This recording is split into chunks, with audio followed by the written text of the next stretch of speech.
Hello दोस्तों, एक सोहर पर के उठान गीत गाने जा रही हूँ। जैसे लगेगा कमेंट करके जरूर बताना, लाइक सब्सक्राइब जरूर कर जा, शेयर कर दे जा। आवन बरही मनाइला बलम जी, आवन बरही मनाइला बलम जी, सासुरानी आई है त काऊ नहीं देवा, सासुरानी आई है त काऊ नहीं देवा, उनके चुनरी मंगाई दे बलम जी, उनके चुनरी मंगाई दे बलम जी, आवन बरही मनाई दे बलम जी, आवन बरही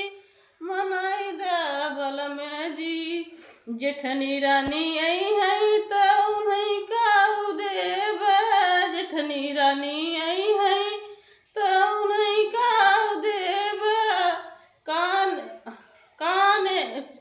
गरे के चैना मंगाई दे बलम जी, गरे के चैना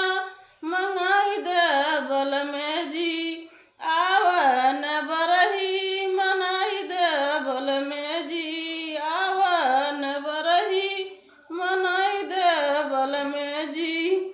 देवरानी रानी आई है तो उन्हें काहू देवा, देवरानी रानी आई है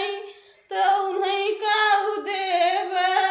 काने के झुमका मंगाई दे बलम जी, काने के झुमका मंगाई दे बलम जी,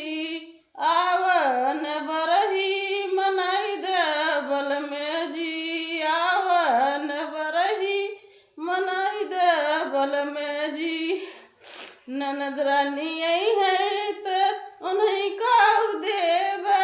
ननद रानी आई है तो उन्हें काहू देवा,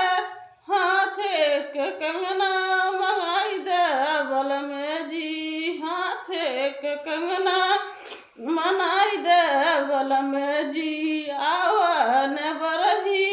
मनाई दे बलम जी, आवन बरही मनाई दे बलम जी। हेलो दोस्तों, सोहर पर के उठान है। अब मिलेंगे अगले ब्लॉग में। Bye by.